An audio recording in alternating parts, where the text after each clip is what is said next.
निशिका ने हेलेन को अपने साथ द्वंद्व युद्ध करने के लिए चुनौती दी थी। इस बिंदु पर सार्थक इस स्थिति से इससे बुरे परिणाम की कल्पना नहीं कर सकता था। इससे कोई फर्क नहीं पड़ता कि कौन जीतता है, उसे ही परिणाम से निपटना होगा। हालांकि इससे पहले कि वो इसके बारे में कुछ कर पाता, बाकी सभी लोग एक तरफ चले गए। इस बीच नितिन ने सार्थक को खींचना जारी रखा और दोनों लड़कियों को अपना काम खत्म करने दिया। हेलेन एक तरफ खड़ी थी, जबकि निशिका भी दूसरी तरफ खड़ी हो गई थी। हेलेन ने कहा, मैं तुम्हें धमकाना नहीं चाहती, इसलिए पीछे हटने का ये तुम्हारा आखिरी मौका है। हमारे सत्ता में आने से पहले मेरा डेजी गुट सबसे मजबूत गुटों में से एक हुआ करता था। हेलेन अपनी बातों में आश्वस्त थी। निशिका अपने धनुष की जांच करते हुए पीछे हट गई और कहा, मैं लंबे समय से शापित गुट के साथ रही हूं, वही समूह जिसने तुम्हारी डेजी गुट पर कब्जा कर लिया है और उसे हराया है। नितिन ने कहा, अब आराम से लड़कियों, यहाँ हम सभी दोस्त हैं। ऐसा लगता है कि तुम दोनों को अपने झगड़ों को सुलझाने के लिए एक रेफरी की जरूरत हो सकती है। क्योंकि मैं तुम दोनों लड़कियों को एक दूसरे को चोट पहुंचते हुए नहीं देख सकता, इसलिए इसकी जिम्मेदारी मेरी ही होगी। नितिन ने आगे बढ़ते हुए निर्णय लिया और अपने दोनों हाथ ऊपर उठा दिए। नितिन ने कहा, शुरू करने से पहले यहाँ कुछ बुनियादी नियम होंगे। दूसरे के सिर या दिल पर कोई हमला नहीं करेगा। मैच तब समाप्त होगा जब तुम दोनों में से कोई एक सरेंडर कर देगा, या मैं बोलूंगा कि मैच अब और ज्यादा नहीं चल सकता। दोनों लड़कियों ने सिर हिलाया और कहा, ठीक है।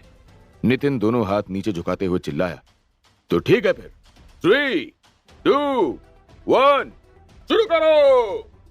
काउंटडाउन खत्म करके नितिन वापस वहां चला गया जहां सार्थक और बाकी लोग दीवार के सामने थे। नितिन ने सार्थक से पूछा, तो तुम्हें क्या लगता है कि कौन जीतने वाला है? नितिन ने पूछा जब निशिका ने अपने धनुष में 5 तीर डाले और उन्हें मारने के लिए दबाव डाल रही थी, जबकि हेलेन ने जमीन पर कई बीज फेंके जो तुरंत घातक पौधों में उगाए, जो अपने अंदर से स्पाइक्स निकालेंगे। नितिन ने चुटकीली मुस्कान के साथ सार्थक से पूछा, यह शायद मुझे पूछना चाहिए कि तुम किसे जीतते हुए देखना चाहते हो? नितिन ने इस तथ्य को छिपाने की भी कोशिश नहीं की कि वो इस सिचुएशन के हर एक हिस्से का मजा ले रहा था। उसे लगा कि सार्थक इसका हकदार है, प्लेबॉय होने के नाते, जिसे इसका एहसास भी नहीं था। सार्थक ने नितिन की चिड़चिड़ाहट को अपने ऊपर हावी ना होने देते हुए जवाब दिया, अगर मुझे ईमानदारी से जवाब देना होता तो मुझे निशिका के जीतने का कोई रास्ता नहीं दिखता। यहां तक कि जब हम हेलेन के खिलाफ लड़े थे तो प्रखर को भी हेलेन से लड़ने में बहुत संघर्ष करना पड़ा था। नितिन ने दीवार के एक हिस्से की ओर देखते हुए कहा, ओह सचमुच? ठीक है, मुझे लगता है कि तुम तब तक आश्चर्यचकित हो सकते हो। सार्थक ने उसकी निगाहों का पीछा किया और दीवार पर कई दरारें देखी जिनमें छोटे छोटे छेद भी थे। सार्थक ने सोचा, निशिका की टेलीकिनेसिस शक्ति कभी भी इतनी मजबूत नहीं थी कि वो ऐसा कुछ कर सके। उसके पास किसी भी तरह का सर्वश्रेष्ठ बीस्ट इक्विपमेंट्स भी नहीं है। क्या वास्तव में ऐसा हो सकता है कि वो इतने कम समय में क्यूआई का उपयोग करना सीखने में कामयाब रही हो? सार्थक ने फिर से सब कुछ याद किया कि लियो ने एक बार निशिका को क्यूआई की मूल बातें सिखाने की कोशिश की थी, लेकिन उसके अनुसार इसके लिए निशिका की योग्यता स्पष्ट रूप से भयानक थी। वो बहुत धीमी गति से सीखती थी और यहां तक कि उसका सबसे अच्छा अनुमान यह था कि उसे इसके पहले चरण को सीखने में सक्षम होने से पहले कम से कम आधे साल के गहन प्रशिक्षण की जरूरत होगी। उसके संरक्षण में उसने लगातार कोशिश की थी, लेकिन वो इसके लिए उपयुक्त नहीं लग रही थी। यहां तक कि भूमि ने सभी चीजें निशिका से जल्दी सीखकर उसे उसकी शक्तियों के बारे में बता दिया था। जैसे ही निशिका की उंगलियों ने तीर छोड़े जो किसी ने अपेक्षा की थी, उसके पीछे चलते हुए वो घूमने लगे और उनके ऊपर एक महान शक्ति का संचार होने लगा।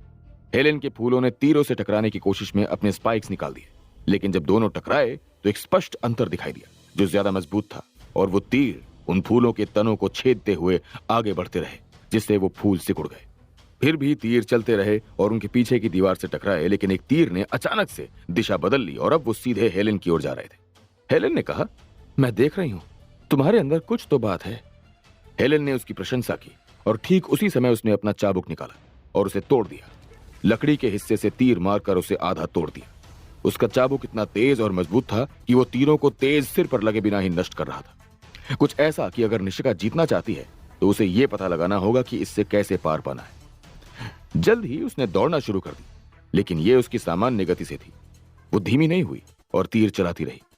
निशिका ने सोचा, मेरा सबसे अच्छा दांव उसे भ्रमित करना है। मुझे एक ही समय में ध्यान केंद्रित करने और अपनी शक्ति का उपयोग करने की जरूरत है, लेकिन लड़ाई पर ध्यान केंद्रित करते हुए ऐसा करना कठिन है। क्या तुम इतने समय से यही कर रहे हो सार्थक? यह विचार निशिका को निरंतर प्रेरित करता रहा जब उसने हेलेन को सभी तीरों को सही स्थान पर तोड़ते हुए और एक ही समय में बीज बोते हुए देखा। सार्थक ने कहा, वो इतनी तेजी से क्यूआई का उपयोग करना कैसे सीख पाई? ऐसा नहीं लगता कि वो अभी तक इसे अपने पूरे शरीर में उपयोग कर सकती है, वरना वो तेजी से आगे बढ़ने में सक्षम होती। लेकिन वो इसे अपनी उंगलियों से तीर में स्थानांतरित करने में सक्षम है। ये पहले की बजाय केवल दूसरे चरण क्यूआई के साथ ही संभव होना चाहिए। क्या क्यूआई में महारत हासिल किए बिना पूरे चरण को छोड़ना वास्तव में संभव था? निशिका ने इशारा किया और कहा, उसकी उंगलियों को देखो, तुम्हें इसकी गंध भी आनी चाहिए। सूंघने पर सार्थक को निश्चित रूप से किसी चीज की गंध आ रही थी और ये गंध खून की थी। वो इंसान का खून भी नहीं था। जब उसने ट्रेनिंग रूम के फर्श को देखा तो उसे उस स्थान के चारों ओर खून की छोटी बूंदें दिखाई दी और फिर उसने निशिका की उंगलियों की स्थिति पर ध्यान दिया। हर बार जब निशिका धनुष पर प्रत्यंचा खींचती थी तो उसका बहुत सारा खून बह रहा था। नितिन ने कहा, यह हुई ना मेरी दोस्त वाली बात। ये प्यार की ताकत है, असली प्यार की। तुम्हें कभी नहीं रुकना चाहिए। ऐसा लगता है कि वो जानती है कि उसके पास इस क्षेत्र में कोई प्रतिभा नहीं है, लेकिन एक चीज है जो वो निश्चित रूप से करना चाहती है। निशिका में दृढ़ संकल्प की कमी नहीं है। यहाँ आने के बाद से उसने उस डोर को खींचना और तीर चलाना बंद नहीं किया है। वो मुझसे बार बार संकेत मांग रही थी। मुझे समझ में नहीं आया कि वो पहले इतनी हताश क्यों थी, लेकिन अब मुझे लगता है कि मैं समझ गया हूँ। किसी बेवकूफ ने बिना सोचे समझे उससे कुछ कहा होगा और अब उसे खुद को साबित करना होगा। जैसे जैसे लड़ाई जारी रही, नितिन ने अपनी टिप्पणी भी जारी रखी। तीर अभी भी बहुत तेज गति से चल रहे थे और वो हमेशा की तरह तेजी से निकल रहे थे, लेकिन निशिका की उंगलियों पर दर्द बढ़ रहा था और उसकी सटीकता पर भी असर पड़ने लगा था। अगर निशिका ने लड़ाई से पहले ब्रेक लिया होता, लेकिन लगभग आधे दिन की ट्रेनिंग के बाद उसकी एकाग्रता कम हो रही थी। दूसरी शक्तियों के विपरीत टेलीकिनेसिस शक्ति ऐसी थी जिसमें भारी मात्रा में एकाग्रता की जरूरत होती थी, विशेष रूप से उतने तीरों को घुमाने के लिए जितने निशिका इस समय कर रही थी। हेलेन ने कहा, ऐसा मत सोचो कि मैं केवल एक ही जगह पर खड़ी हो सकती हूँ। हेलेन चिल्लाई। जैसे ही वो आगे बढ़ी, तीरों के पीछे भागी और सामने वाले तीरों को अपने चाबुक से मारा। वो कुछ ही सेकंड्स में नष्ट हो गए, लेकिन पीछे से और भी तीर आ रहे थे। बीस्ट गियर के साथ हेलेन की गति निशिका की तुलना में ज्यादा थी और उसने अपना चाबुक फेंकते हुए दूसरे के पैर को उलझा दिया और शरीर को आगे की ओर धकेलने के लिए खींच लिया।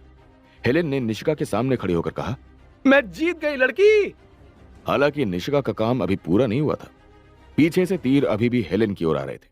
जैसे जैसे वो करीब आए, लताओं की एक दीवार खड़ी हो गई। हालांकि तीर रुके नहीं थे, उनकी गति बस धीमी हो गई थी। हेलेन ने पहले ही निशिका को अपने दूसरे हाथ से उसकी गर्दन से पकड़ लिया था। उसे उठाया और तीरों को रोकने के लिए उसके शरीर का उपयोग किया। ऐसा प्रतीत हुआ कि निशिका अभी भी तीरों को नियंत्रित करना चाहती थी, इसलिए हेलेन ने उसके गले पर थोड़ा दबाव डाला, जिससे दूसरे ने उसके कमजोर प्रतिरोध को रोक दिया। निशिका की आंखों में देखकर सार्थक समझ सकता था कि वो अपने आप में कितनी निराश थी, लेकिन उसे इस हद तक बेहतर होते देखकर उसे निशिका पर बहुत गर्व हुआ। निशिका, तुम्हें दुखी नहीं होना चाहिए कि तुम हार गई। तुम क्यूआई का उचित उपयोग किए बिना इस हद तक लड़ने में कामयाब रही और तुमने अपनी किसी भी वैम्पायर शक्ति का उपयोग भी नहीं किया या अपना दूसरा रूप भी नहीं अपनाया। हालांकि हेलेन ने भी अपनी सोल शक्ति का उपयोग नहीं किया था। अगर तुम दोनों वास्तव में थोड़ी और समय तक अपनी पूरी ताकत लगा देते तो यह कहना मुश्किल था कि यह लड़ाई कौन जीतता। हेलेन ने चलते हुए कहा, मैं तुमसे जो करवाना चाहती हूं उसके बारे में फिर कभी सोचूंगी। निशिका को निराशा महसूस हुई। आखिरकार उसे ऐसा महसूस हुआ जैसे उसने अपनी शक्तियों के साथ सफलता हासिल कर ली है, लेकिन नतीजा खुद ही सब कुछ बता गया। सार्थक ने निशिका को देखकर सोचा, मेरे आसपास हर कोई बहुत तेजी से सुधार कर रहा है, लेकिन मैं।